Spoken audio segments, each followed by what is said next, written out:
الحمدللہ رب العالمین والصلاة والسلام علی سیدنا و سید الانبیاء والمرسلین وعلی آلہ الطیبین الطاہرین المہدیین وعلی اصحاب رسولہ النبی الکریم الامین اما بعد فاعوذ باللہ من الشیطان الرجیم بسم اللہ الرحمن الرحیم وَلَقَدْ نَصَرَكُمُ اللَّهُ بِبَدْرٍ وَأَنْتُمْ أَذِلَّةٌ فَاتَّقُوا اللَّهَ لَعَلَّكُمْ تَشْكُرُونَ صدق اللہ مولانا العظیم۔ مالک کریم اپنے محبوب کریم صلی اللہ علیہ وآلہ وسلم کے توسل اور تصدق سے مجھے اور آپ سب کو رمضان المبارک کی مبارک ساعتوں سے اور اس کی برکتوں اور رحمتوں سے فیض یاب ہونے کی توفیق نصیب فرمائے۔ حضور کریم صلی اللہ علیہ وآلہ وسلم کی محبت، اطاعت اور اتباع میں زندہ رکھے، اسی پر موت نصیب کرے اور زندگی بھر بے ادبی اور گستاخی سے محفوظ رکھے۔ 17 رمضان المبارک، جس کو یوم الفرقان کہا جاتا ہے، اور جس دن غزوہ بدر رونما ہوا، اس بات کے پیش نظر میں نے چاہا کہ یہ ایسا موقع ہے کہ اس کا ذکر ضرور کیا جائے۔ غزوہ بدر ایک ایسا غزوہ ہے کہ جو حق اور باطل کے درمیان ایک فیصلہ کن موڑ ہے، جس میں مسلمان داخل ہوئے تھے۔ اگر میں قرآنی آیات کی روشنی میں اس کا ذکر کروں تو بہت زیادہ وقت درکار ہے۔ تقریباً سورۃ الانفال پوری کی پوری اسی کے متعلق ہے، اور اس میں بڑی تفصیل ہے۔ اسی طرح سورہ آل عمران میں بھی اس کا ذکر ہے،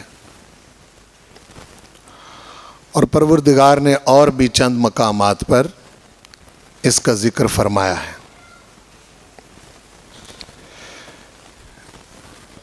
میں آج کے جمعۃ المبارک کے اس مختصر خطاب میں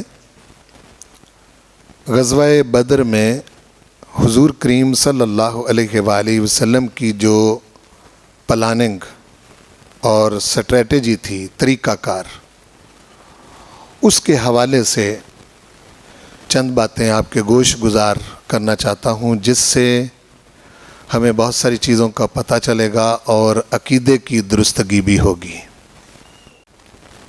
آپ جانتے ہیں کہ حضور کریم صلی اللہ علیہ وسلم نے 40 سال کی عمر مبارک میں اعلان نبوت فرمایا ہے۔ بعد ازاں 13 سال آپ کے مکۃ المکرمہ میں گزرے ہیں، اور وہ 13 سال ایسے ہیں جس میں مسلمانوں نے انتہائی تکلیفوں کے باوجود، جو کہ کفار مکہ کی طرف سے، صنادید مکہ کی طرف سے پہنچائی گئیں، ان تکلیفوں کے باوجود ان کا مقابلہ نہیں کیا، صبر کیا ہے، برداشت کیا۔ کئی مرتبہ حضور کریم صلی اللہ علیہ وسلم کی خدمت میں گزارش بھی کی، یا رسول اللہ صلی اللہ علیہ وسلم، ہم کب تک یہ ظلم سہتے رہیں گے؟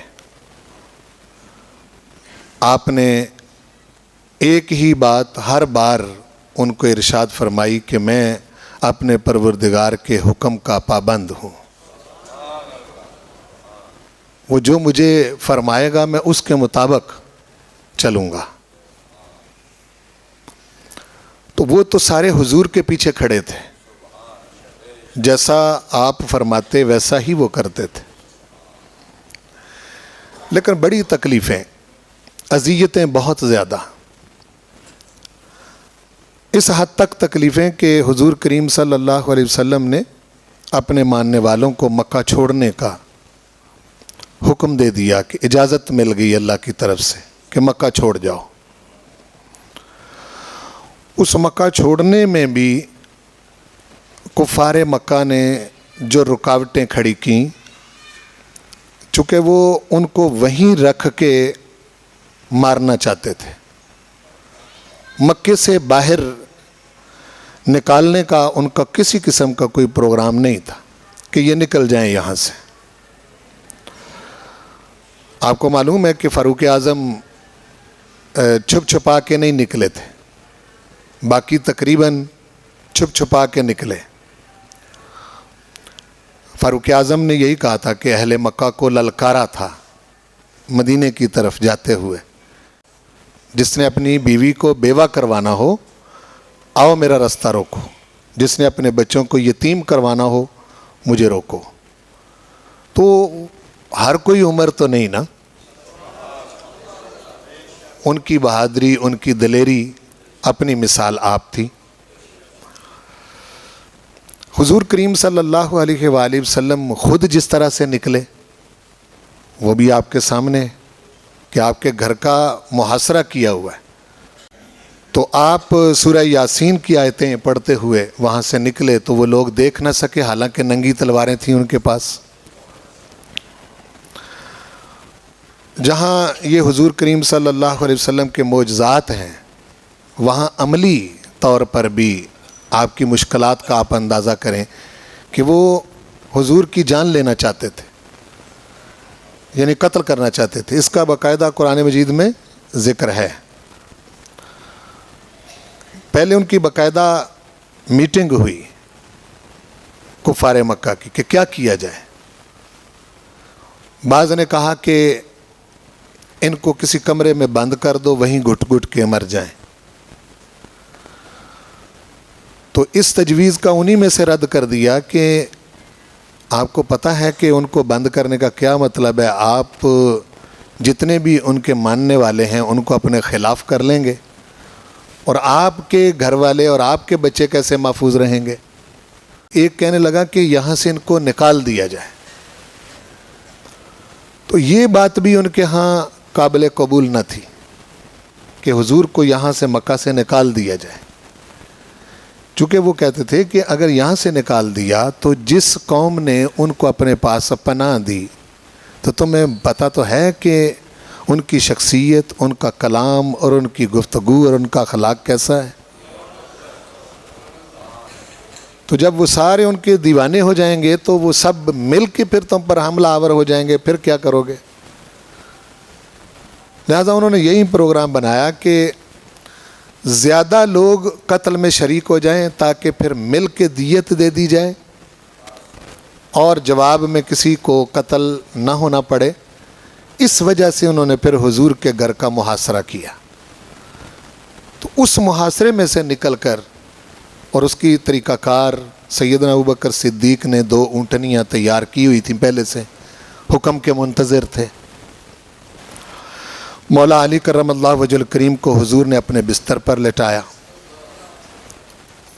جو لوگ حضور کے قتل کے درپے ہیں انہی کی امانتیں واپس کرنے کے لیے۔ تو اس طرح سے بڑے مشکل طریقے سے پھر غار ثور میں آپ رہے، وہاں تک پیچھا ہوا، ایون کہ مدینہ تک انہوں نے پیچھا کیا۔ تو غیر معروف رستے سے نبی کریم صلی اللہ علیہ وسلم مدینہ پہنچے۔ مدینے والوں کے ساتھ پہلے عقبہ اولیٰ اور عقبہ ثانیہ 2 معاہدے ہو چکے تھے۔ یہ منا کے مقام کے قریب ایک جگہ ہے جہاں اہل مدینہ میں سے کچھ لوگوں نے آ کے نبی کریم صلی اللہ علیہ وسلم کے ہاتھ پر بیعت کی تھی، اور حضور نے فرمایا تھا کہ بھائی میرے ہاتھ پر بیعت کرنے کا مطلب جانتے ہو؟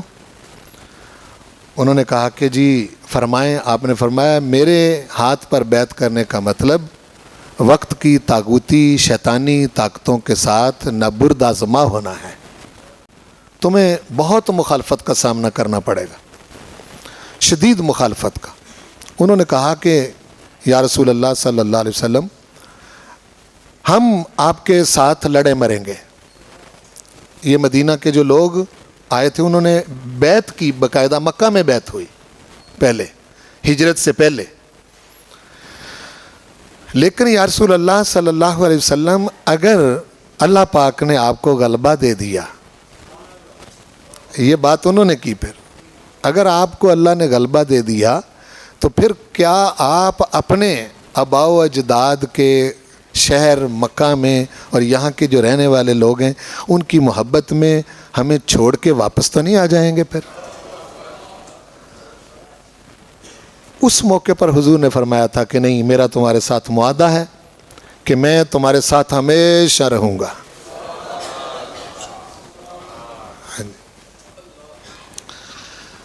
ان حالات میں آپ غور فرمائیں کہ مسلمان بھی اور خود حضور بھی کس طرح سے ہجرت کر کے مدینہ پہنچے۔ اب مدینہ ایک چھوٹی سی ریاست بن گئی۔ اس ریاست کا سربراہ اہل مدینہ نے، خواہ وہ اوس ہوں، خزرج ہوں، یہودی ہوں یا وہاں کے کچھ عیسائی تھے، وہ جو میثاق مدینہ ہے وہ آتے ہی حضور علیہ الصلوۃ والسلام نے وہ مرتب کر لیا۔ تو وہ جو یہودی تھے نا، اور وہاں کے جو اوس اور خزرج کے لوگ تھے، وہاں ایک پہلے سے ایک مہم چل رہی تھی عبداللہ بن ابی کے بارے میں۔ یہ جو رئیس المنافقین ہے، یہ خوبصورت تھا، جوان تھا، اور اس کی بڑی اہمیت تھی، جس کو ہم پنچایت کا آدمی کہتے ہیں، اس طرح کا آدمی تھا۔ اس کی تاج پوشی ہونے والی تھی مدینہ کی سربراہی کے طور پر۔ تو تاج پوشی سے پہلے ہی حضور کریم صلی اللہ علیہ وسلم کی مکہ سے مدینہ ہجرت ہو گئی۔ اب وہ تاج پوشی والا پروگرام جو ہے وہ درے کا درا رہ گیا۔ اسی مخالفت میں پھر اس نے شدید مخالفت میں، منافقت میں وقت گزارا اس کے اور اس کے کرندوں نے۔ لیکن یہودی جو ہیں وہ سمجھتے تھے کہ حضور کریم صلی اللہ علیہ وسلم بالکل سچے نبی ہیں، معلوم تھا ان کو۔ قرآن مجید نے اس کو اس طرح سے ذکر کیا کہ الذین آتیناہم الکتاب یعرفونہ کما یعرفون ابناءہم۔ محبوب پیارے، یہ جن کو ہم نے پہلے سے کتاب دی ہوئی ہے، یہ آپ کو ایسے پہچانتے ہیں جیسے لوگ اپنے بیٹوں کو پہچانتے ہیں۔ جس طرح بیٹوں کو پہچاننے میں کوئی غلطی نہیں کرتا، اس طرح آپ کو پہچاننے میں بھی انہیں کسی قسم کا مسئلہ نہیں ہے، یہ پہچانتے ہیں۔ انہوں نے دیکھ لیا اب حضور کے ہوتے ہوئے تو ظاہر ہے سربراہ کون ہو سکتا تھا؟ آپ کی شخصیت بھی تھی، کچھ نور نبوت تھا، کچھ اخلاق بہت بلند تھا، کچھ اہل مدینہ یہودی سارے وہ گزشتہ 53 سال کی جو زندگی مکی اس کو جانتے تھے، معلوم تھا ان کو۔ بہرحال متفقہ طور پر ریاست مدینہ کے سربراہ کے طور پر حضور کریم صلی اللہ علیہ وآلہ وسلم کو تسلیم کر لیا گیا۔ آپ نے یہودیوں سے کہا کہ تمہارا معاہدہ کسی ایسے بندے کے ساتھ نہیں ہوا کہ جو معاہدہ کر کے توڑ دے، بلکہ اگر تمہارے اوپر کوئی حملہ آور ہوگا تو ہم اس کو اپنے اوپر حملہ سمجھیں گے، لیکن تمہیں اس کے ساتھ یہ بھی ماننا پڑے گا کہ اگر کوئی ہمارے اوپر حملہ آور ہوا تو تم ہمارے ساتھ کھڑے ہوں گے۔ لیکن وہ منافقوں نے اور یہودیوں نے تو پھر بہت زیادہ سازشیں کی، شرارتیں بھی کی۔ یہ جو چیز تھی چھوٹی سی ریاست، اس ریاست کا جو دفاعی سسٹم رسول کریم صلی اللہ علیہ وسلم نے قائم کیا، وہ بڑا زبردست تھا. اس سے پہلے وہ سسٹم مدینے میں نہیں تھا. ایک تو وہ میثاق مدینہ ہوا, دوسرا نبی کریم صلی اللہ علیہ وسلم نے جبل عیر سے لے کے جبل ثور تک وہ جو اندر کا احاطہ ہے, وہاں وہ ساری سرزمین کو یہ کہہ کر کہ اے اللہ تو نے مکے کو حرم بنایا ہے, میں مدینے کو حرم بناتا ہوں. تو جب رسول کریم صلی اللہ علیہ وسلم نے اس کو حرم قرار دے دیا تو ساتھ یہ دعا کی, پروردگار اہل مدینہ پر دگنی رحمت نازل فرما, یہاں کی بیماریاں دور کر دے, یہاں کے لوگوں کو شفا دے دے. یہ لمبی دعا ہے حضور کی. تو مدینہ شریف کو حرم قرار دے دیا گیا. آج بھی وہاں سائن بورڈ لگے ہوئے ہیں یلو کلر کے, مدینہ شریف کی حدود کے. اس کی باقاعدہ نشاندہی خود حضور نے کی تھی کہ یہ یہاں سے لے کے یہاں تک یہ حرم ہے. جس طرح مکہ المکرمہ کے ہیں اس طرح مدینہ المنورہ کے بھی بورڈ لگے ہوئے ہیں کہ یہ حرم مدنی ہے, وہ حرم مکی ہے اور یہ حرم مدنی ہے. جب مدینہ شریف سے آپ کسی طرف سے بھی باہر نکلیں تو آپ کو وہ بورڈ نظر آئیں گے, حدود و نہایت الحرم, یہ لکھا ہوا ہے ان کے اوپر. تو آپ صلی اللہ علیہ وسلم نے اس کے ساتھ پھر کچھ ٹروپس, کچھ چھوٹے چھوٹے لشکر متعین کیے. مدینہ شریف کی ہر سمت, ہر طرف, کہیں 300 افراد کا, کہیں 200 افراد کا. رسول پاک صلی اللہ علیہ وسلم نے خود بھی 3-4 مرتبہ چند 100 افراد کے ساتھ مدینہ سے باہر نکل کر خود مدینے کا پہرا دیا. جو کفار مکہ تھے ان کو یہ پتہ چل گیا کہ شکار ہاتھ سے نکل گیا ہے, اب یہ ہمارے ہاتھ آنے والا نہیں ہے. چونکہ وہ تو وہیں رکھ کے حضور کو قتل کرنا چاہتے تھے, وہیں رکھ کے اذیتیں دینا چاہتے تھے. تو آپ صلی اللہ علیہ وسلم نے ینبوع کی طرف بھی اور پھر جبل ثور کی طرف بھی, جبل عیر کی طرف بھی, احد کی طرف ویسے ہی دفاعی سسٹم موجود تھا, قباء کی طرف بھی وہ پہاڑیاں تھیں ثنیۃ الوداع کی, جہاں وہ لڑکیوں نے حضور کریم صلی اللہ علیہ وسلم کا جب مدینہ میں آئے تو استقبال کیا تھا. طلع البدر علینا من ثنیۃ الوداع, ثنیۃ الوداع کی پہاڑیاں ہیں.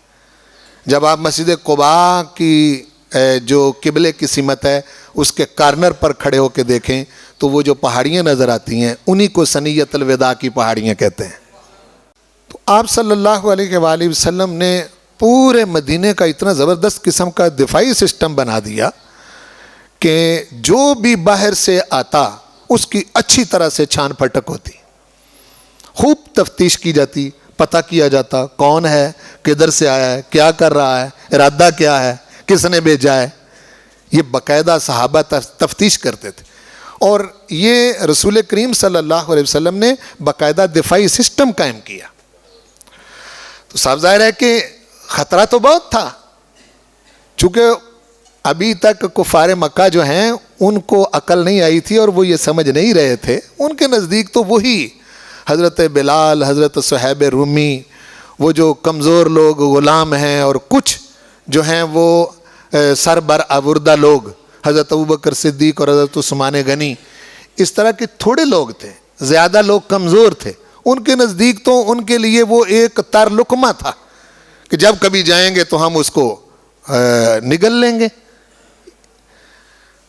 اس خیال سے وہ اتنی اہمیت بھی انہوں نے شروع میں نہیں دی. لیکن آپ صلی اللہ علیہ وآلہ وسلم کا جو طریقہ کار تھا, مدینے کا جو دفاعی سسٹم ہے, اس نے ان کے ہوش ٹھکانے لگا دیے. چونکہ شام اور مکہ کے درمیان جو تجارتی راستہ پڑتا تھا وہ مدینہ شریف کے قریب سے گزرتا تھا. اس کی انہیں بڑی فکر تھی, چونکہ سالانہ ان کے جو تجارتی قافلے شام کی طرف جاتے تھے, بصرہ کی طرف جاتے تھے, تو اس کا راستہ یہی تھا. جب یہ غزوہ بدر ہوا ہے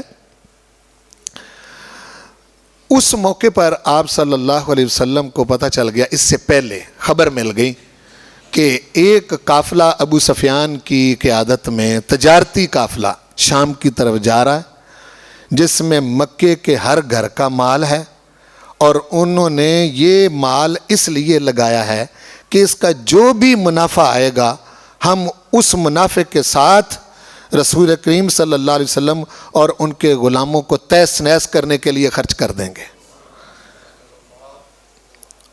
وہ بچ بچا کے وہ قافلہ شام چلا گیا۔ جب واپسی قافلہ وہ کمائی کر کے، جو کہ بہت بڑی کمائی تھی اس وقت کی، واپس آیا تو ان کو یہ فکر لاحق ہو گئی کہ اب گزریں گے کیسے، خبر تو پہنچ گئی ہے۔ اور آپ صلی اللہ علیہ وآلہ وسلم نے صحابہ سے جب مشورہ کیا تو صحابہ اکرام نے ارادہ کر لیا کہ ہم اس قافلے کو مکے نہیں جانے دیں گے۔ اس قافلے کی غرض سے نبی کریم صلی اللہ علیہ وآلہ وسلم 12 رمضان کو مدینہ شریف سے باہر نکلے کہ یہ ہمارے ہی خلاف۔ بعض لوگوں نے کہا کہ جی یہ زیادتی ہے۔ زیادتی نہیں ہے، آپ کے ملک کے اندر سے ہی، مثال کے طور پر انڈیا جو ہے وہ آپ پر استعمال کرنے والا اسلحہ، آپ کے خلاف ہی استعمال ہونے والا مال جو ہے وہ آپ کی ہی ایئر لائنز اور آپ کی ہی سرحدوں کو پار کر کے یہاں سے گزر جائے تو پھر تو اس کا مطلب یہ ہے کہ آپ نااہل لوگ ہیں جن کو معلوم ہی نہیں ہے کہ ہمارے خلاف کیا کچھ استعمال ہو رہا ہے۔ اس لیے حضور کریم صلی اللہ علیہ وسلم نے اپنے صحابہ سے مشورہ کیا، باہر نکلے تو پھر مشاورت رستے میں ایک اور ہوئی۔ آپ نے سب کو اکٹھا کیا، فرمایا ایک ہمیں خبر اور بھی ملی ہے۔ چونکہ ابو سفیان نے وہ قافلہ جو تجارتی واپس مکے جا رہا تھا کمائی کر کے، اس قافلے کے بارے میں ایک وہم سا اس کو پڑ گیا کہ یہ واپس نہیں جائے گا، یہ رستے میں لوٹا جائے گا۔ اس نے ایک بندہ دوڑا دیا، مکے پہنچ کے اس نے اپنے اونٹ کی جو ناک ہے اس کو چیر دیا، کان اس کا کاٹ دیا، اپنا کرتا اس نے پھاڑ دیا، اور اس نے کہا کہ بھئی بہت خطرہ ہے، وہ جس میں تمہارا مال لگا ہے ہر گھر کا، وہ سارے کا سارا قافلہ جو ہے وہ لوٹا جائے گا، اس کا کچھ بھی نہیں بچنا، اگر بچا سکتے ہو تو نکلو، اپنے مسلح ہو کر ہتھیار لے کر نکلو۔ ابو جہل شیطان صفت بندہ تھا، اس کو موقع چاہیے تھا آپ صلی اللہ علیہ وسلم کی مخالفت کے لیے، اور اس نے سب کو اکٹھا کیا۔ اس نے کہا سنو بھائی، تمہارا سب کچھ لٹ گیا اور تم ابھی تک یہیں بیٹھے ہو۔ سب کو اکٹھا کر کے 1000 کا لشکر تیار کر لیا، جس میں 600 بندے سوار تھے اور مسلح تھے، ہر بندہ لیس تھا اسلحہ کے ساتھ، ساتھ عورتیں بھی، کنیزیں بھی، ذبح کرنے کے لیے اونٹ، 10 اونٹ روز ذبح کرتے، ناچتے، اور اس غرور کا ذکر کیا ہے قرآن مجید نے کہ اس غرور میں مبتلا تھے کہ بس اب صفایا کر کے آنا ہے، کسی کو چھوڑنا نہیں ہے۔ اس غرض سے نکلے تو ابو سفیان نے بدر کا جو رستہ ہے، یہ بدر یہاں میلہ لگتا تھا، یہ ایک منڈی تھی بہت بڑی اور مرکز تھا تجارتی، یہاں سے گزرنے کی بجائے سمندر کے ساحل کے ساتھ ساتھ عافیت کے ساتھ واپس جانا مناسب سمجھا۔ حالانکہ آپ صلی اللہ علیہ وسلم نے بدر میں بندے بٹھائے ہوئے تھے کہ یہ رستہ ہے، ادھر سے لوگ گزریں گے، لیکن وہ سمندر کے پاس سے، وہ جدے والا سمندر جو ہے، ٹھیک ہے نا، اسی سمندر کے ساحل کے ساتھ ساتھ عافیت، اور جب وہ سمجھا اس نے کہ میں اب محفوظ نکل گیا ہوں، تو اس نے یہ جو 1000 کا لشکر ہے ان کے پاس پیغام بھیجا کہ بھئی میں محفوظ نکل آیا ہوں، لہذا تم واپس آ جاؤ، جنگ کی ضرورت نہیں ہے۔ جب یہ پیغام بھیجا تو ابو جہل کہنے لگا کہ یہ ابو سفیان بزدل آدمی ہے، جب کبھی بھی ہماری مڈ بھیڑ ہوتی ہے تو یہ پیٹھ دکھا جاتا ہے، تو لہٰذا اس کی بات نہ مانو۔ وہاں جو لشکر کے اندر وہ کس لیے لائے تھے اور قبیلوں کو کہ مسلمانوں کو روکنا ہے، قافلہ بچانا ہے۔ انہوں نے بھی کہا کہ اب لڑنے کی ضرورت نہیں۔ جو مکے کے بڑے بڑے صنادید تھے اتبا جیسے، انہوں نے بھی کہا کہ اب لڑنے کی ضرورت نہیں، لیکن اس نے مختلف طریقے سے جو ہے وہ ہلا شیری دی اور سارے لشکر کو ابھارا کہ یہی موقع ہے، یہ بار بار کا جو سسٹم ہے یہ ختم کرو، روز روز کی کل کل، مسلمانوں کو چھوڑنا نہیں ہے، کوئی مسلمان نہیں چھوڑنا، ان کو قتل کرنا ہے۔ بہرحال اللہ تعالیٰ کو کچھ اور منظور تھا، وہ قافلہ جو ہے وہ تو ادھر سے بچ کے نکلا۔ پروردگار نے وہاں ارشاد فرمایا بھی ہے قرآن مجید میں کہ تمہارا ارادہ یہ تھا کہ وہ مال والا لشکر جو ہے وہ مل جائے تاکہ تمہیں کچھ مال مل جائے، چونکہ غربت تو تھی، سارا کچھ تو مکے چھوڑ کے ہجرت کر کے ادھر آ گئے تھے، یہ دوسرا سال تھا، ابھی تو وہ سنبھل بھی نہیں پائے تھے، کوئی حالات اس طرح کے نہیں تھے کہ جس میں وہ اپنی معیشت کو ترقی دے لیں یا اپنا معاملات ٹھیک کر لیں۔ صحابہ کرام میں سے بعض نے یہ کہا بھی کہ ہمیں وہ مل جائے تو چلا ہمارے حالات جو ہیں وہ ٹھیک ہو جائے۔ تو تمہارا خیال یہ تھا کہ وہ قافلہ ہمارے ہاتھ لگ جائے جو مال تجارت والا ہے، لیکن ہمارا ارادہ کچھ اور تھا۔ اللہ تعالیٰ نے اپنا ارادہ وہاں ظاہر کیا ہے، فرمایا ہمارا ارادہ یہ تھا کہ آج حق حق ہو جائے اور باطل باطل ہو جائے، اس لیے ہم نے پھر پروگرام جو ہے وہ اس طرح کا بنایا۔ حضور نے صحابہ کو اکٹھا کیا، مہاجرین کھڑے ہوئے، عرض کی آقا جو حکم فرمائیں ہم بجا آوری کریں گے۔ آپ پھر دوبارہ آپ نے پوچھا ہاں بھائی رائے؟ پھر انصار کھڑے ہوئے، حضرت سعد بن عبادہ کھڑے ہوئے، چونکہ یہ سردار تھے۔ عرض کی آقا ہماری طرف اشارہ ہے، آپ حکم دیں سمندر میں کود جائیں گے ہم۔ تو حضور کریم صلی اللہ علیہ وسلم نے پھر وہاں 313 افراد کا ایک چھوٹا سا لشکر، جن کے پاس ٹوٹے ہوئے تیر، ٹوٹی ہوئی تلواریں، 2 اونٹ، چاند گھوڑے، بے سر و سامانی کا عالم، جس کو قرآن مجید نے اس آیت میں بیان کیا ہے جو میں نے عنوان کے طور پر پڑھی ہے، وَأَنْتُمْ أَذِلَّةٌ، بے سر و سامانی، کوئی شے نہیں ہے۔ تو آپ صلی اللہ علیہ وسلم ان 313 کو لے کے، یہ میں نے حالات پہلے اس لیے بتائیں تاکہ آپ کو پتہ چل جائے کہ یہ نبی کریم صلی اللہ علیہ وسلم کا اقدامی جہاد نہیں تھا، اقدامی جہاد بعد میں ہوئے ہیں، بلکہ یہ دفاعی جہاد تھا۔ کون سا تھا؟ دفاعی۔ اقدامی جہاد وہ ہوتا ہے کہ پہل کر کے آگے بڑھ کے کفر پر حملہ کرنا، یہ وہ نہیں تھا، بلکہ یہ دفاعی جہاد تھا کہ نبی کریم صلی اللہ علیہ وسلم مدینے کو بچا رہے تھے، اہل مدینہ کو بچا رہے تھے، ریاست مدینہ کو بچا رہے تھے۔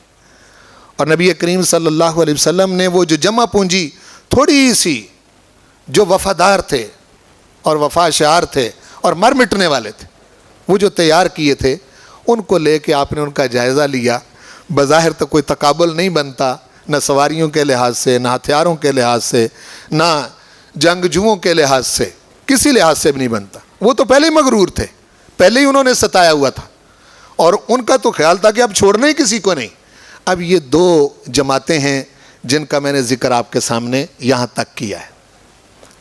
یہاں آ کے نبی کریم صلی اللہ علیہ وآلہ وسلم پہلے پہنچ گئے، وہ بھی ادھر سے آ گئے بدر میں۔ تو آپ نے نشیبی جگہ پر جو ریتلی تھی وہاں پڑاؤ کیا۔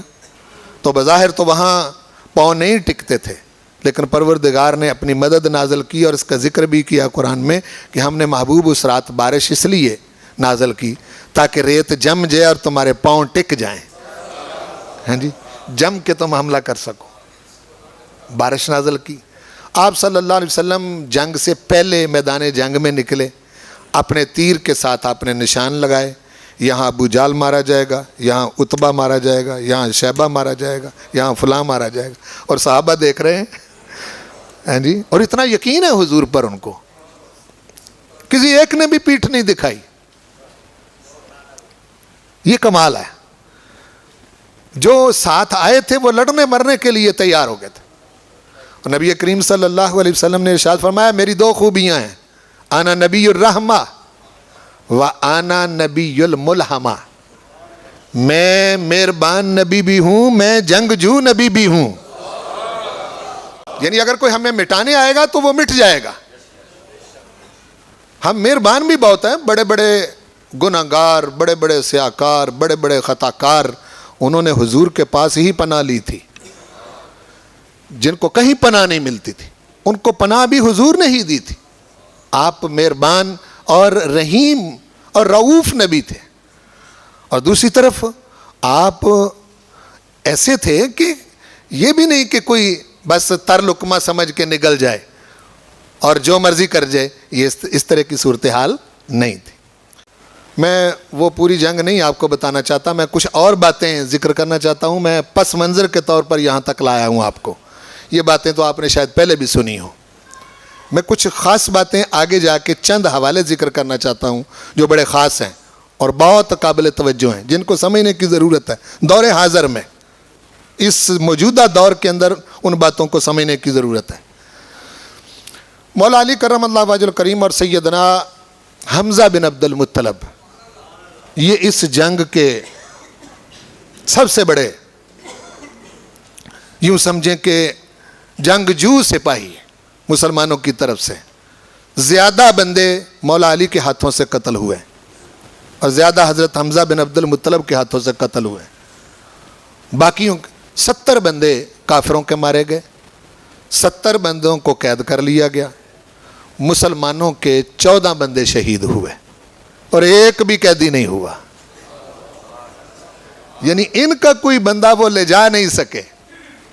دیکھو ہاں جی، 70 بندے ان کے مارے گئے اور 70 قیدی ہو گئے۔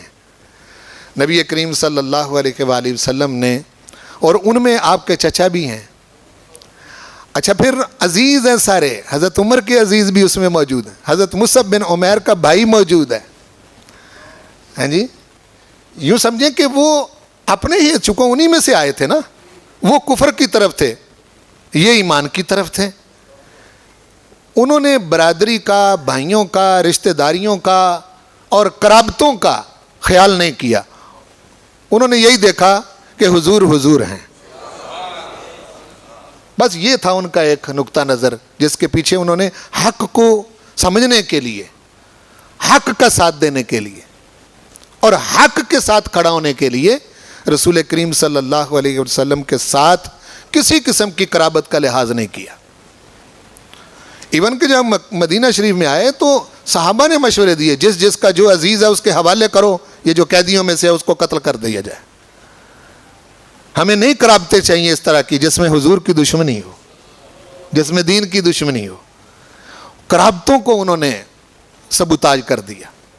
دیکھو یہ کیسا جذبہ ہے، اور اس کو دنیا کی کس شے سے تولا جا سکتا ہے؟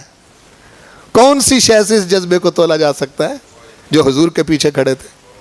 اور حضور کریم صلی اللہ علیہ وسلم نے بھی اللہ کی بارگاہ میں جو بات کی، میں جب بھی اس بات کو سوچتا ہوں حیران ہو جاتا ہوں۔ اللہ اللہ ہے، بولو بھائی اللہ، اس کو یہ کہنا کہ اے پروردگار اگر یہ 313 مٹ گئے تو پھر قیامت تک تیرا نام لینے والا کوئی نہیں ہوگا، اس کو پنجابی میں کہتے ہیں مان ترمان، لحاظ کہ میں ہوں تیرا محبوب، تیرے لیے کھڑا ہوں میرے پروردگار، تیرے نام کا کلمہ بلند کرنے کے لیے کھڑا ہوں، تیرے مشن پر کھڑا ہوں، تیری ہدایت کے مطابق کھڑا ہوں۔ اگر یہ 313 مٹ گئے، حالانکہ قرآن مجید میں ایک نہیں، دو نہیں، سینکڑوں آیتیں ایسی ہیں جس میں پروردگار ارشاد فرماتا ہے اے ایمان والو، اگر تم میرے دین کا کام نہیں کرو گے تو نہ کرو، جاؤ ہم تمہاری جگہ اور بندے لے آئیں گے۔ بڑی جگہوں پر فرمایا، بہت سارے مقامات پر قرآن مجید میں فرمایا۔ وہ آیت جو سورہ مائدہ کی ہے، یا ایھا الذین آمنوا من یرتد منکم عن دینہ، اے ایمان والو تم میں سے جو دین سے پھرنا چاہتا ہے جائے پھر جائے، فسوف یأتی اللہ بقوم یحبهم ویحبونہ، ہم ایسے لوگ لے آئیں گے جن سے ہم محبت کریں گے، وہ ہم سے محبت کریں گے۔ اذلۃ علی المؤمنین اعزۃ علی الکافرین، وہ ایمان والوں پر نرم ہوں گے، کافروں پر سخت ہوں گے۔ یجاہدون فی سبیل اللہ، اللہ کے راستے میں جہاد کریں گے۔ ولا یخافون لومۃ لائم، کسی ملامت کرنے والے کی ملامت سے نہیں ڈریں گے۔ یہ تو میں نے ایک مقام پڑھا، بڑی ساری آیتیں ہیں جس میں اللہ پاک ارشاد فرماتا ہے میں کوئی تمہارا محتاج ہوں؟ یعنی کہ تم میرے ساتھ لوگو کہ تم ایمان والے تم ہی ہو صرف، یعنی تم نے کوئی دین کا ٹھیکہ اٹھا رکھا ہے؟ نہیں تمہیں یہ دین پسند، جاؤ چلے جاؤ، یہودی بن جاؤ، عیسائی بن جاؤ، سکھ بن جاؤ، ہندو بن جاؤ، جو تمہارا دل کرتا ہے، پوچھ لوں گا میں تمہیں۔ میں اب تمہاری جگہ تم سے بہتر بندے لا سکتا ہوں. لا سکتا ہے یا نہیں لا سکتا؟ لا سکتا ہے. ایسے رب کو یہ کہنا، ایسے پروردگار کو یہ کہنا کہ پروردگار یہ 313 مٹ گئے تو قیامت تک تیرا نام لینے والا کوئی نہیں ہوگا. کتنا مان ہے حضور کو اپنے رب پر. بات تو اسی کی بارگاہ میں کی جا رہی، اور یہ بات کرتے ہوئے آپ دعا کر رہے ہیں. آپ کی چادر بار بار گر رہی ہے. حضرت ابوبکر صدیق بار بار کندھے پر رکھ رہے ہیں، اور بار بار کندھے پر رکھتے ہوئے حضور کے دونوں ہاتھ اٹھ گئے، اور اتنے اٹھے کہ حضور کی بغلیں نظر آئیں. سیدنا ابوبکر صدیق کہتے ہیں بغلوں میں سے نور نکلا، اور میں نے کہا یا رسول اللہ، اللہ نے آپ کی سن لی ہے، اللہ نے آپ کی سن لی ہے، اللہ نے آپ کی سن لی ہے. یہ ماحول ہے. ہاں جی. تو ان حالات میں آپ صلی اللہ علیہ وسلم نے اپنے غلاموں کی دل جوئی فرمائی، ان کو ایک طرف کھڑا کیا، ایک طرف کھڑا کر کے اللہ کی بارگاہ میں عرض کی، میرے پروردگار ساری جمع پونجی یہ ہے، یہ میری محنت ہے، یہ میں نے مکے میں تیار کیے تھے، پھر آ کے مدینے میں ان کی آبیاری کی ہے، یہ مٹ گئے تو پھر روئے زمین پر تیرا نام لینے والا کوئی نہیں ہوگا. اللہ پاک نے بھی اپنے محبوب کو جواباً ایک آیت بھی نہیں قرآن میں یہ کہا ہو کہ حبیب کیا کہہ رہے ہو، یہ ہم کوئی محتاج ہیں ان کے. لیکن پروردگار نے یہ بات نہیں کی. ایسے لگتا ہے کہ جیسے پروردگار نے حضور کی بات کی تصدیق کر دی. ہاں جی. سرکار کی بات کی تصدیق کر دی کہ واقعی یہ کریم ہے، یہ پوری دنیا میں سے چھانٹی کیے ہوئے لوگ ہیں. ہیں جی. اسی لیے تو حضور نے ان کو سامنے کھڑا کر کے کہہ دیا، آج جو تم نے کیا ہے بدر میں، جاؤ آج کے بعد جو بھی کرو اللہ تمہیں نہیں پوچھے گا. کیوں بھی چھوٹی اتھارٹی ہے جی. اور اس کا ان کو بڑا لحاظ تھا. یقین جانے صحابہ کرام، ان صحابہ جو بدری صحابہ، ان کے بارے میں آتا ہے کہ جب حضور نے یہ فرما دیا نا کہ آج کے بعد تمہیں اللہ نہیں پوچھے گا، جو مرضی کرو، اس کے بعد یہ زیادہ ڈرنے لگ گئے اور زیادہ رونے لگ گئے. ہاں جی. یہ ہوتا ہے پاس. ہاں جی. کہ اگر حضور نے مان سے یہ بات کر دی ہے تو ہم حضور کی بات کا پاس کیوں نہ رکھیں؟ ایسے کام کیوں کریں جو اللہ کو پسند نہ آئے اور حضور کو پسند نہ آئے؟ کام ہی بڑے کمال کیے، اور بڑی چنیدہ، بڑی پسندیدہ، بڑی مجتبہ مصطفیٰ قسم کی یہ جماعت تھی جن کو چن لیا گیا تھا حضور کریم صلی اللہ علیہ وسلم کے لیے. غزوہ بدر ختم ہو گیا. یہ وقت تھوڑا رہ گیا ہے لیکن میں چند باتیں آپ کے گوش گزار کرنا چاہوں. فرق کیا ہے؟ وہ مغرور لوگ تھے، یہ عاجز لوگ تھے. وہ متکبر تھے، یہ مٹے ہوئے لوگ تھے. یہ سب کچھ حضور کی بارگاہ میں قربان کر چکے تھے. اس واقعہ کے دوران اور اس واقعہ کے بعد 5-6 ایسی چیزیں ہیں جن کو بہت سمجھنے کی ضرورت ہے. مثلا ابھی غزوہ بدر ہوا نہیں. ایک صحابی ہیں جو مکہ میں رہتے تھے، ابو حذیفہ بن یمان، اور ان کے ایک ساتھی تھے. ان کو پتہ چلا کہ اس طرح سے یہاں سے کافر جو ہیں وہ جا رہے ہیں اور ادھر سے مسلمان آ رہے ہیں. تو وہ اس ارادے سے نکلے کہ ہم مسلمانوں کے ساتھ مل کر کافروں کے ساتھ، کفار مکہ کے ساتھ جہاد کریں گے. رہتے مکے میں تھے. رستے میں کافروں نے پکڑ لیا، مشرکین مکہ نے. انہوں نے کہا کہ کدھر جا رہے ہو؟ انہوں نے کہا کہ ہم حضور کو ملنے جا رہے ہیں. انہوں نے کہا کہ ان کی تو ہمارے ساتھ لڑائی ہے، تم ان کا ساتھ دینے جا رہے ہو. اگر ہمارے ساتھ معاہدہ کرو کہ تم اس لڑائی میں ان کے ساتھ شریک نہیں ہوگے، بدر کی لڑائی میں، پھر ہم تمہیں جانے دیں گے، ورنہ نہیں جانے دیں گے. انہوں نے کافروں کے ہاتھ پر معاہدہ کر لیا، دونوں نے، جان چھڑانے کے لیے کہ چلو یہاں سے تو چھوٹو. وہاں سے حضور کی بارگاہ میں آئے بدر میں پہنچنے سے پہلے. یہ بڑی خاص بات ہے. عرض کی آقا ہم مکہ سے آئے ہیں اور آپ کے ساتھ، لیکن رستے میں یہ بات ہوئی ہے. حضور نے فرمایا جو تم نے معاہدہ کیا ہے اسی پر قائم رہو، ہماری مدد کرنے کے لیے اللہ کافی ہے. یہ ہے خاص بات. دنیا کا کوئی سپہ سالار اتنے نازک موڑ پر جہاں 313 اور پتا ہو دوسری طرف 1000 ہے، اور 2 بندے مل رہے ہیں، جہاں تو چیونٹی کا سہارا بھی مل جائے تو غنیمت ہے. چھوٹا موٹا اور سہارا، کوئی تلوار ہی دے دے، کوئی تیر ہی دے دے، کیوں بھائی، کوئی ایک گھوڑا دے دے، کوئی ایک اونٹ دے دے. وہ 2 بندے اپنے آپ کو سپرد کر رہے ہیں. حضور نے فرمایا نہیں، اگر تم یہ بات کر رہے ہو کر کے آئے ہو، کل تاریخ میں یہ نہ لکھا جائے رہتی دنیا تک کہ محمد رسول اللہ صلی اللہ علیہ وسلم نے اپنے غلاموں کو معاہدہ توڑنا سکھایا تھا. اگر تم بات کر رہے ہو ان کے ہاتھ پر تو ٹھیک ہے، اس پر قائم رہو، تم اس میں شریک نہیں ہو سکتے. ان کو 313 میں شریک نہیں کیا. بتاؤ یار، دنیا میں جنگیں بہت ہوئی ہیں، کوئی اس طرح کا بھی ہوگا؟ کیوں بھائی؟ دوسری بات، جب جنگ ختم ہو جائے تو جو مخالف ہوتے ہیں ان کا جو حشر کیا جاتا ہے، جو جیتنے والا ہوتا ہے، یہ دنیا کے اندر بہت بے رحم سلوک ہوتا ہے. فاتح اور جیتنے والے کی طرف سے وہ چھوڑتا نہیں. ایون کہ اس دنیا نے وہ بھی دیکھے کہ جن کے جو فاتح ہو گئے تھے انہوں نے ان کے بندے قبروں سے نکال کر بھی جلائے، اور قبروں سے نکال کر پھر ان کی لاشوں کا مسئلہ کیا ہے، حلیے بگاڑے ہیں. یعنی اتنی دشمنی میں آگے بڑھ جاتے ہیں. حضور کریم صلی اللہ علیہ وسلم نے بدر میں جتنے کافر 70 کے 70 تھے، وہ ایک کنواں، اس کو میں دیکھ کے آیا ہوں، وہ کنواں، اس میں نبی کریم صلی اللہ علیہ وسلم نے ان کی لاشوں کو گرایا اور ان سے خطاب کیا. فرمایا میرے ساتھ لگ جاتے تو عزت پاتے، لیکن تم نے میرا ساتھ چھوڑا، آج ذلیل ہوئے ہو. لیکن شیخی کا، فخر کا، تکبر کا ایک جملہ نہیں بولا. فرمایا میرے پروردگار نے مجھ کو تمہارے اوپر عزت دی ہے. یعنی فاتح بن کر بھی کوئی فخریہ کلمہ نہیں کہا.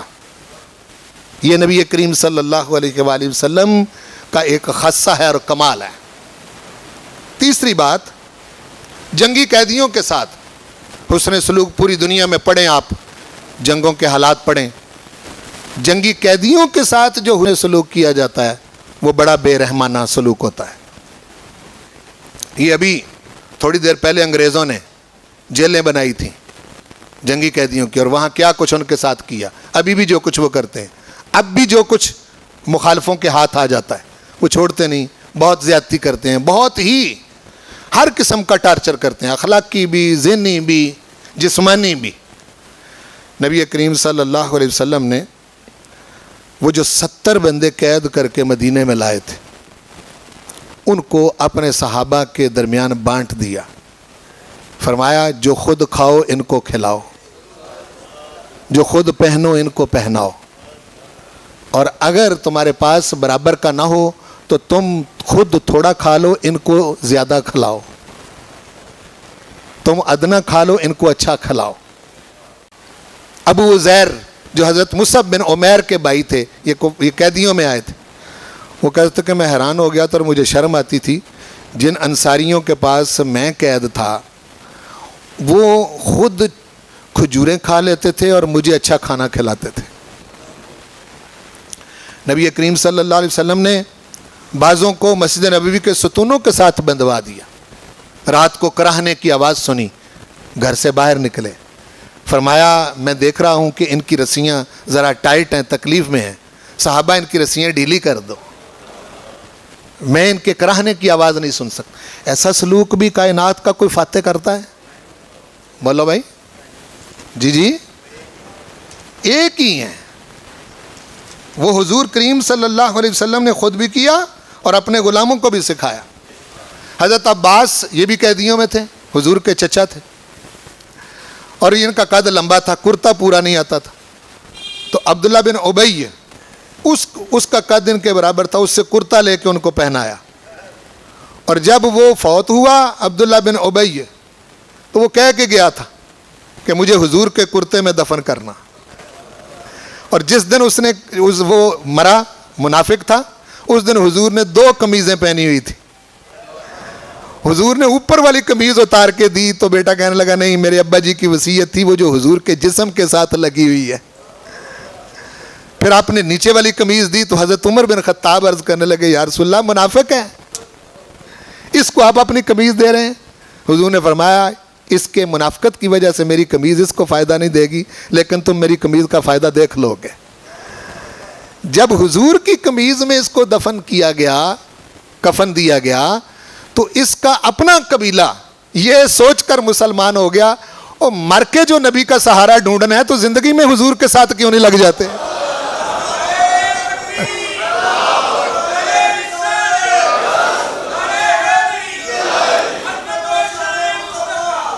تو پھر حضور کریم صلی اللہ علیہ وآلہ وسلم نے فرمایا حضرت عمر کو، دیکھا میری قمیض کا فائدہ؟ سمجھ آگئی نا جی؟ تو یہ سلوک تھا قیدیوں کے ساتھ۔ 4000 درہم ہر ایک سے لے کے ان کو چھوڑ دیا گیا۔ یہ دنیا میں 4000 درہم کیا چیز ہے؟ 2.5 لاکھ بنتے ہیں، یہ صرف 2.5 لاکھ درہم 70 بندے تھے، ہیں جی؟ کوئی پیسے لے کے بھی قیدیوں کو چھوڑتا ہے، لیکن پیسے عزیز نہیں تھے، ان کی جانیں عزیز تھیں۔ اور حضور نے فرمایا مجھے معلوم ہے کچھ ان میں سے، کچھ ان کی نسلوں میں سے میرے غلاموں میں شمار ہو جائیں گے، ہیں جی؟ یہ رحمت للعالمین ہی تھی۔ پھر حضور کریم صلی اللہ علیہ وآلہ وسلم نے ایک ایسا شخص سہیل بن عمر جو زور خطابت، زور فصاحت پر نبی کریم صلی اللہ علیہ وسلم کے خلاف قبیلے قبیلے جا کے خطاب کرتا تھا، ابھارتا تھا لوگوں کو حضور کی مخالفت پر، وہ بھی انہی قیدیوں میں تھا۔ جب سامنے آیا تو سیدنا عمر بن خطاب نے کہا کہ اس کے سامنے والے دانت توڑوا دیے جائیں تاکہ یہ بولنے کے قابل نہ رہے، یہ جگہ جگہ جا کے بول کے حضور کی مخالفت کرتا ہے۔ نبی کریم صلی اللہ علیہ وسلم نے ارشاد فرمایا عمر اگر میں نے آج اس کے دانت توڑے تو بے شک میں نبی ہوں، اس کے جواب میں میرے دانت توڑے جا سکتے ہیں، لہٰذا میں ایسا نہیں کروں گا، میں اس کا مسئلہ نہیں کروں گا، اس کو چھوڑ دو، ایسا نہ کرو، کوئی میرا غلام کسی کا مسئلہ نہ کرے، کسی کا منہ نہ بگاڑے، کسی کے دانت نہ توڑے، کسی کا حلیہ نہ بگاڑے، کسی کی آنکھ نہ نکالے، کسی کا ناک نہ توڑے۔ یہ حضور کریم صلی اللہ علیہ وسلم نے اپنے غلاموں کو باقاعدہ تربیت فرمائی۔ دنیا جان سکے گی ایسا کوئی سپہ سالار؟ حضور کریم صلی اللہ علیہ وسلم کے پاس سب سے بڑی مخالفت کرنے والا، سب سے بڑا ابو جہل، قتل کر کے سر حضور کے قدموں کے اندر لا کے رکھ دیا گیا۔ حضرت عبداللہ ابن مسعود نے سر پکڑا بالوں سے اور حضور کریم صلی اللہ علیہ وسلم کے قدموں میں رکھا، کہا کہ یہ ہے جی سب سے بڑا شیطان۔ نبی کریم صلی اللہ علیہ وسلم نے اپنا سر جھکایا اور کہا، یعنی کوئی فخریہ، حالانکہ اس طرح کے جملے جب کوئی فاتح سامنے آئے نا اور سب سے بڑا مخالفت اس کا سر سامنے رکھا جائے تو کتنے لوگ تکبر والی باتیں کرتے ہیں۔ نبی کریم صلی اللہ علیہ وسلم نے اس موقع پر ارشاد فرمایا نہیں، میرے پروردگار نے اس کی حرکتوں کی وجہ سے اس کو ذلیل کیا ہے، وہی عزتیں دینے والا ہے، میں عاجزی کرتا ہوں۔ اس کی بارگاہ میں حضور نے عاجزی اختیار کی، ایک بھی تکبر اور فخر والا جملہ نہیں بولا نبی کریم صلی اللہ علیہ وسلم نے۔ مدینہ کی طرف حضور فاتح بن کے آئے، فاتح بن کے آئے تو اپنے غلاموں کو نصیحت کی، فرمایا یہ تم سے کوتاہیاں ہوئی ہیں، یہ کوتاہیاں دور کرو، آج تمہارا پروردگار تمہیں چھوٹے جہاد سے بڑے جہاد کی طرف لا رہا ہے۔ صحابہ نے عرض کی یا رسول اللہ اس سے بڑا بھی کوئی جہاد ہے؟ آپ نے فرمایا ہاں، یہ تم کافروں سے لڑے ہو، اب تم نے اپنے نفسوں سے لڑنا ہے۔ تمہارے اندر سے ریاکاری ختم ہو، تمہارے اندر سے تکبر ختم ہو، تمہارے اندر سے غرور ختم ہو، تمہارے اندر سے منافقت ختم ہو، تمہارے اندر سے ایک دوسرے کا بغض ختم ہو، تمہارے اندر سے ایک دوسرے کے بارے میں حسد ختم ہو، تمہارے اندر سے ایک دوسرے کے بارے میں دشمنی ختم ہو۔ کون ہے اس طرح کی تربیت کرنے والا؟ یہ وہ چند پہلو ہیں جس کے بعد انسان جو ہے وہ یہ سوچنے پر مجبور ہو جاتا ہے کہ پروردگار نے حضور کو رحمت للعالمین بنایا تھا، آپ ہی رحمت للعالمین، کہ جنگوں میں بھی ہوش رہے اور آپ کسی عورت پر ہاتھ کبھی نہ اٹھائیں، کسی بچے پر ہاتھ نہ اٹھائیں، کسی بزرگ پر ہاتھ نہ اٹھائیں، ان کے مبلغین پر ہاتھ نہ اٹھائیں، ان کی عبادت گاہوں پر حملے نہ کریں، پھلدار درختوں نہ کاٹا جائے، پانی کو زہر آلود نہ کیا جائے. یہ رسول پاک صلی اللہ علیہ وسلم کی تربیت ہے. اللہ پاک ہمیں آپ کی ذات کو سمجھنے کی توفیق بخشے اور آپ کی سچی غلامی نصیب فرمائے. وما علیہ الا البلاغ.